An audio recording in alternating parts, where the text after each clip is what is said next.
Alright, hello everyone. Thank you for watching the last couple of videos that I made on various different topics. I would like to discuss the recent Google Penguin update that was rolled out on April 24th of 2012, and its implications and how you can actually get out of it. Right. So first of all, this has been an algorithmic update. So whatever other people tell you, if you do file for a re-inclusion request, it's probably not going to help you out because this has been done across the board. If you are a huge brand, it might be a little different for you. But if you're a small company, if you're just a small business owner, it probably won't really help you out. So you have to make sure that you cater to other factors that will help bring your website up again. Now, before I get into the gist of it, as always, this is not the end of SEO, right? People were upset about this update, and I can understand why. A lot of websites went down. A lot of legitimate businesses, they're no longer ranking on page one. So I totally understand that. But the thing is, SEO will always remain. It will always be alive till the time that Google actually figures out a way to manually approve each site and manually monitor each website, which is totally unrealistic. That will never happen. I would be surprised if they even come even close to implementing that kind of stuff. But we just have to be a little careful, right? So let's see. Okay, so here is here's an important post by SC Roundtable, right? And what they're writing about is it's nothing new. Everyone has pretty much the same opinion of what is happening and how to get out of it. Now, we have had a couple of websites, client websites, that really got tanked with this update, but now they're ranking much higher because of a few fixes that we did to those sites. Once again, it's too early to tell, but we're just trying to go through a few factors and making sure that there's nothing on the site or off site which is raising these red flags. Okay, so once again, I do not think it's a permanent penalty, right? It's not like you have to just dump the domain and start with a new one. That is never the case, right? But you might have to work a little bit for the next couple of months in order to ensure that the rankings come back up. Okay, it's never an easy fix. It takes a little bit of time. So with that being said, let's see what these guys are talking about. Okay, so I mean, this is not the important information. This is where it gets really exciting. Okay, so and if your website did get into trouble, I've tested this out on a couple of domains. You will be able to get the rankings back. Obviously, they will never be the same rankings because most of the links, if your website did get into trouble, it's probably because most of the links that you pointed to your own domain were either spammy, they had the same or similar anchor text, so you might have to build new links in order to negate the negative effect, if you will, right? And you have to build more higher authority links in order to compensate for the fact that a huge portion of your current backlink profile it's gone, right? So there is a little bit of work involved over here. Okay, so Google Penguin recovery tips. First of all, de-optimize the website. Okay, so instead of optimizing the website, just make sure that you have the title tags, the description, the keyword tags, the H1 to H3 tags. They just don't only talk about the main keyword, right? Make sure they look natural. There's more of a variation to it, and you should be fine. This is one of the simplest things to do. Okay, for the websites which were affected by this update and which were under my control, this one took me 10 minutes per website, right? So it's very simple to do. Increase quality links to pages. Now here's the problem. What exactly is a quality link, right? That's it's debatable, right? One SEO might tell you something totally different. Another SEO might tell you that another practice is making your website rank, right? So there could be lots of different answers, but the basic theory is this: if you are building links just for the purpose of increasing your website rankings, it's probably not the best way to go, right?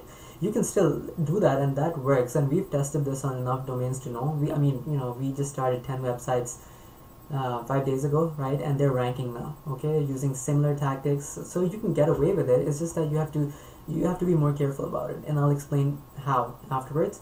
So increase quality links. That you could do this by getting more blog posts done from other websites, and you can have a link embedded in them and point them back to your site. You can get someone to do that for you. Even if you're going after forum profiles, you can do this. Just make sure that the content is relevant. There's more content.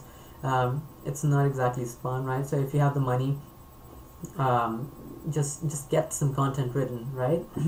Another trick is to point within that content, point one link to a really established domain such as Wikipedia, and point it to a related article, and point the other one to your website. Please make sure it's as random as you can get it to be, because it looks really natural, and you'll get decent link juice. Once again, this has been tested, so it's not like SEO is dead. It's just that it's changed a little bit. Make sure that the anchor text is more natural. Okay, this is huge. So instead of using 2 anchors, this is probably bad news now, use at least 10, maybe 15. Okay, you can use partial exact match phrases, right? So if, for example, you're in Toronto, right, and you're a dentist there, you can use anchors such as click here to visit dentists in Toronto, right, or Toronto dentist list, or top dentists in Toronto. So a little bit of a variation goes a long way, especially after the recent craziness of the Google Penguin update. Remove links from blog roles. Well, really depends, right? If another related quality website is linking to you from within their blog role, I don't see why you should be removing the links, right? So this is take this with a grain of salt, okay? Use your own discretion, and you should be good to go. Don't remove all blog role links, because it defeats the purpose. I mean, the idea of link building is to keep on building links and not to remove them, so just be careful. Scale back the internal link anchor text. Okay, another website which tanked had thousands, trust me, thousands of links pointing to the internal pages of the source domain using a script, using a WordPress plugin. We removed that plugin, took out the links, and it's slowly and steadily increasing in rankings, right? So do not use any plugins which create a lot of artificial links. It's probably a bad idea. Okay, exact match domains hurt. Not really, because we have tons of exact match domains and they're ranking. Okay, they're ranking near the top, still in the top 3 positions without more than 100 links built to them. So once again, I do not agree with this, and it doesn't make sense, right? I mean, if you have an exact match domain, you should get a little bit of a bonus, not a huge bonus, but a little bit of a bonus, right? So this is never the issue. The issue is more about links and the quality of links and the anchor text. Practice negative SEO. Well, I don't know what they mean by this, but with this update, there's more of a chance that you can tank another competitor's website just by going crazy with the links. It does depend on the age of the website and the number of quality links that they already have, but yeah, it increases. This update has severely increased the possibility of negative SEO. I don't know what they mean by putting it in here, but you probably don't want to spam your website with 2 million extra links. Okay, that's never a good idea. Okay, so steer clear of that. Okay, move content to a new domain. You don't want to do that for the most part, unless you've been building tons of crappy links to your own domain that you really cannot seem to clear out or delete. This you probably won't need to do this. Okay, so this is not not everyone would have to do this. It's just a possibility. We've been able to bring many websites up without moving them, okay, without moving content. Build a smaller site with very few pages. Well, I don't agree with this. Okay, there were many websites, huge websites with hundreds of quality content pages, and they got tanked, and we took out a few factors. We changed the link sources a little bit, we changed the anchor texts, and they're coming back up. I just do not see building smaller sites with very few pages to be the cure. Okay, maybe they just wrote it in a you know, just for you know, just to create a joke, but this is probably not worth it. If you do have an exact match domain that's still working, we have tons of exact match domains and they're ranking, and they don't have more than 3 or 4 pages of content. So exact match domains are not a problem. Okay, if you can find EMDs, go for it, and you wouldn't have to build more than 3 or 4 pages, okay, with with those domains. Better content, once again, this is debatable. What exactly is better content? Okay, even if you have millions of people sharing your content, it doesn't matter. Okay, if you're using exact match anchor text and you get flagged, Google will not care that you have other social signals to your website. Okay, anyone who does tell you that social signals will save your site probably does not have the right idea. Okay, so better content again is subjective. Okay, just make sure you don't go crazy with the anchor text. That seems to me to be the most problematic thing out there. Okay, so yeah, do write better content, but you need good quality links with the right diversified anchor text. Add more social elements, Google Plus sharing. Well, sure, you can do that, but a good portion of the websites ranking in the top 3 after this update, they do not have Google Plus installed. They do not have any sharing features in there, so this is just more of an add-on, right? So once again, take it with a grain of salt. You don't have to go crazy and install Google Plus buttons on every single page of the site. That's probably not going to help you out a lot. Okay, site audit to determine problem areas. This is huge because this one line states tons of possible problems. Okay, if you have duplicate content on the website, that's bad news. This update has probably been a little difficult on e-commerce sites because their product descriptions they're copied from other databases and they're just not unique, right? So it does cause a little bit of a problem over there. By site audit, it means that, you know, de-optimize the website, make sure that there's no keyword stuffing, no link cloaking, none of that stuff is happening, right? It's the same thing as whatever you read in every other SEO book, nothing new. Think more long term with my site. Stop taking shortcuts.